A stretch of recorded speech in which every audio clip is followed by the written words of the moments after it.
Hey y'all, and welcome back to Cajun Country Living. Today we have a laundry list of stuff that we got to knock off of our list. We've got a little streak of dry weather, and we love it when it gets like this because we can cover a lot of ground without having to wade in the mud. Now, over these last few weeks, it has been mass chaos around here between trying to get the car done for the car show over on our other channel, Cajun Country Clunkers, getting the front of our home done during that time, and what else have we done? We moved the whole building. Yeah, the whole building's gone. It's where we're standing at right now. Now, about 2 days before we were set to make our launch off to the Great White North to bring Lois to the car show for our other channel, we had a friend that we had given this building to. Well, the timing is of the essence because where it's sitting at, it was a low area that held water, so it could only be moved whenever it was really dry. That doesn't happen very often here. And it was dry, so we made hay while the sun was shining. We called in the dirt doctor. He brought in a piece of equipment. I got on the other side with our tractor. We run some drill stem underneath it. We picked this building up, and I'm telling you, we moved it in record time. We had grease under our fingernails from putting Lois back together, jumping back out here, jumping back over there, trying to get it all done, but we were successful in getting it done. I wish we would have had time to video, just didn't work out.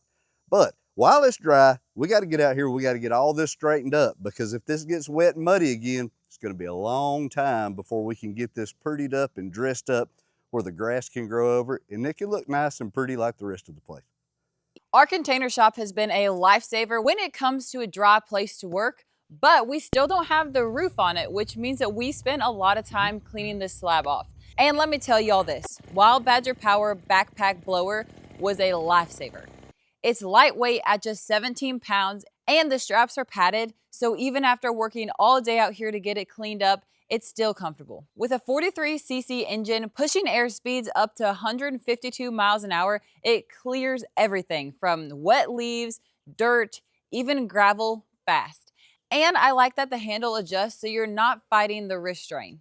It makes long jobs like this way easier. Our tank runs almost an hour, it starts easy, and it's way quieter than you'd ever expect. For a job this big, it's a perfect mix of power and comfortable. If you're working on projects like us, or you're just keeping up with your yard, the Wild Badger Backpack Blower gets it done. The link's gonna be below, so y'all head down there and check it out, and thank you Wild Badger for sponsoring this video. So about 5 years ago, almost 6 years ago. Yeah. Almost 6 years ago now, we moved the camper over here after we got the electrical set up and The sewer. The sewer, thank you. Yeah. Yes, and the sewer. Sorry, my mind's still slow. And once we did that, this was the first building that we actually had on this area. We weren't actually going to even have this building, but the dirt doctor was getting rid of it. So what we did was we gutted it and used it as a place to do our laundry, store some tools. We used it as like a little catch-all place. That's right. And the thing about it is, whenever we got this building was 16 by 24. We moved this building with our pickup truck and a lowboy trailer that was 16 foot long, jacks, blocks, wood. We jacked this whole building up, put the trailer under it, let it down on the trailer, hauled it over here, jacked it back up, moved the trailer out, and put it where it lived. And it was an obscene amount of work just to get it to that point. At that point, it had no siding on it. So we completely redid, added siding, got on the inside of it, put floor in, that kind of stuff. So it really worked out. It served us well, but it was that time in this phase that we really needed to get it gone. Our efforts are shifting towards the container shop more. Once we get the center section roof on it, that's going to take care of a lot of these little issues. And we really didn't have a whole lot of stuff left in it. We put them in the containers as of now. So, I mean, other than a few little things I haven't got to yet, y'all give me a break. You know what I mean? I'm a working man. But anyway, we're really close to having everything situated, so it's almost like this thing was never here.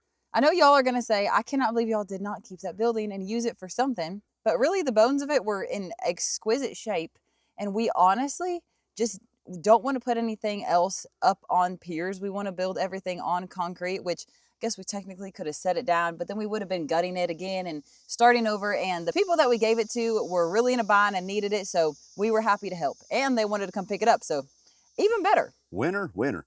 And I'm gonna tell you something, the guy that come and got it, He's been a friend of mine for the majority of my life. Woo! He's a wild one now. We got this thing jacked up and he rammed the trailer up underneath. Y'all should have seen it. It was something out of a Wild West movie. He was running over the center blocks and cutting them a flip. And by the time he got it all the way to the back of here, the tires was spinning on the truck. And we were able to just set it down on the trailer, do a little bit of blocking for stabilization. And whenever he left here, he never looked back, was dragging it down the road. The back bumper of the trailer was on the road. It was like, man, if I would do that, my trailer would have fell all to pieces. And he did it without having shoes on. No shoes. Now that is a crawfish hole. Look how big that thing is. Are you sure it's crawfish? Oh, that's a world record. What if it's a snake? Well, it might be a snake now, but it started out as a crawfish hole anyway. Now, y'all, this was a temporary entrance to where the building was. We actually use these blocks as our steps. So we go up here and then up one more and then actually up one more. And those blocks are set aside right this second that need to be moved. And underneath that was actually one of our first ever dry pours. But we are fixing to rip it up and get rid of it. Really, we have no purpose for it right now. I mean, I guarantee you that whenever the wintertime hits, we're going to be regretting pulling it up. But hey, you know what? It's going to look nice without it, right? Yeah, it's kind of bittersweet, you know, because we were definitely in the learning process. This was before we perfected the finishing on the slab, but this was a muddy area and we just needed a place to be able to walk in and out, be able to stand without getting our feet in the mud. And this served that purpose. Now, we just dumped this out. It's about 1.5 inches thick, and we just dumped it out on top of the grass and the dirt. And this thing has been here for going on 6 years. Now, we ran over this with a tractor, with a side-by-side. We backed the truck up on it to unload things into the shed. And I mean, it has held up really, really well. It's got a couple little hairline cracks in it, but there's no reinforcement. There's no nothing. We just dumped it on the ground and went with it. And this ground is, like I said, it is extremely soft. So it's just the cohesive strength of the dry pour. It's got nothing to do with the foundation because this is piled up on crawfish mud.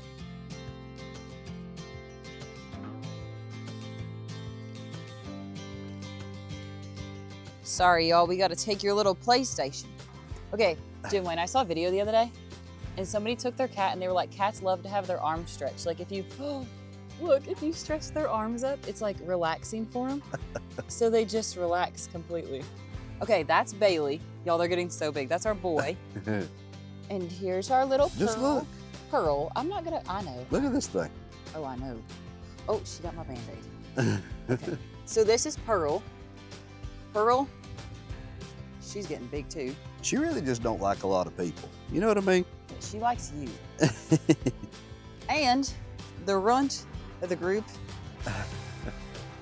This is the one that Ladley named. This is Lad's cat. Oh yeah. This is Barbie Sky Kitty. It's the full name, Barbie Sky Kitty. Oh yeah. I mean, that's definitely a unique name. So she does not let anyone play with her or really touch her very much.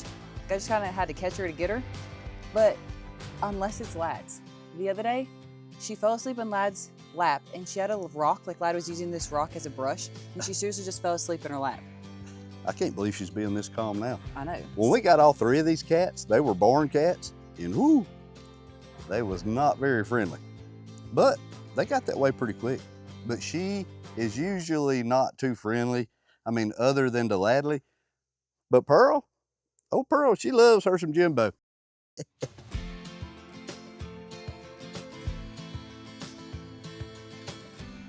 If you had to help me get these cinder blocks, everybody on this channel that watched this would pull my man card like that. You know what I mean? They'd be like, Jim, come on now. Ain't nothing wrong with getting help, but it's just a cinder block. It wasn't for you, it was for me. Oh, okay.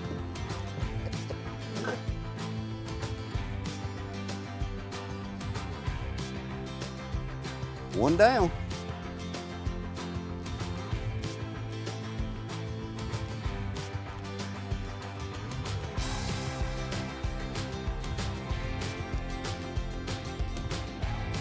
Have they gotten any lighter since we piled them up there? No, negative.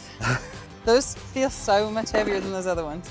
I'm telling you. Anytime you're dealing with these things, it's almost inevitable that you're gonna get your fingers smashed. Onward to the junkyard.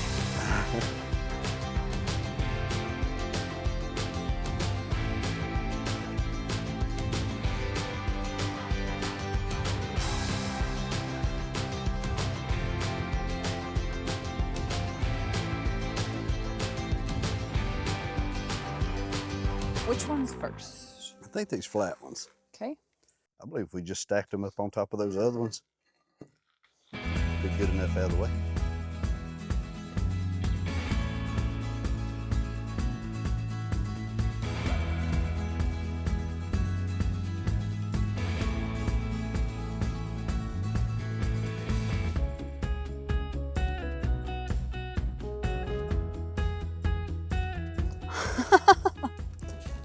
What is that from? That must be a porcupine plant. What I have no idea. in the world? It got me though, look, Do they hurt? they're sharp. Are they really? Yeah. I mean, they don't hurt, but it's like a briar or something, you know, like a thorn.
Y'all.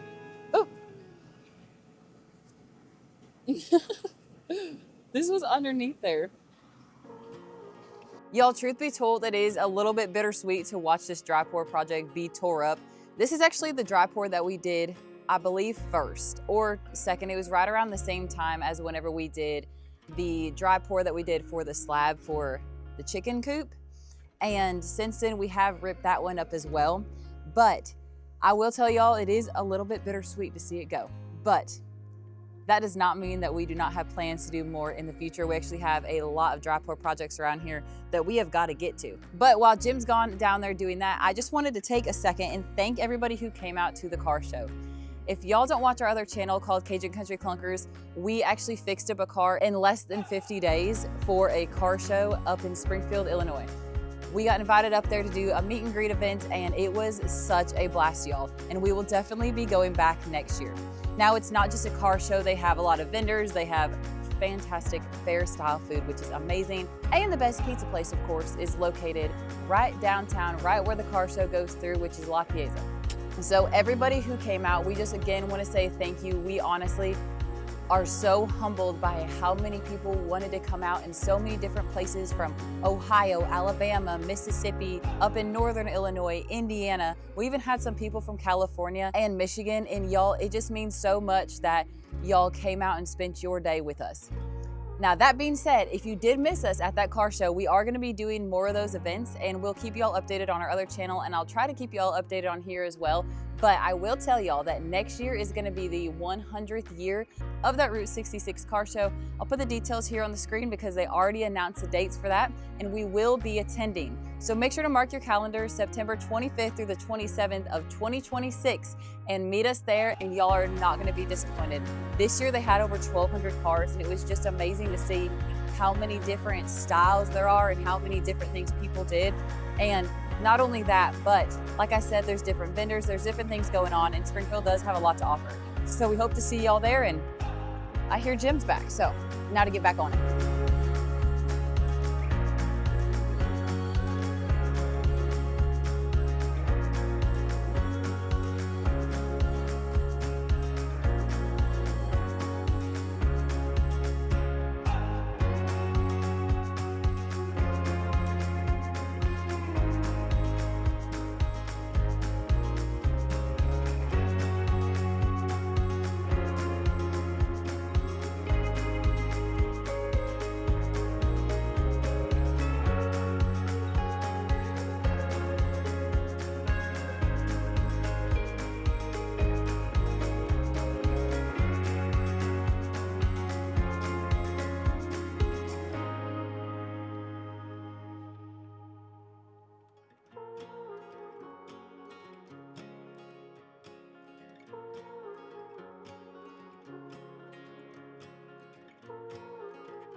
So the last thing that we need to do in this area is to actually haul some dirt in here while it's dry. It's an extremely low place on the property, so luckily the dirt doctor left us some dirt and Jim put the bucket on the tractor. He's fixing to bring it here.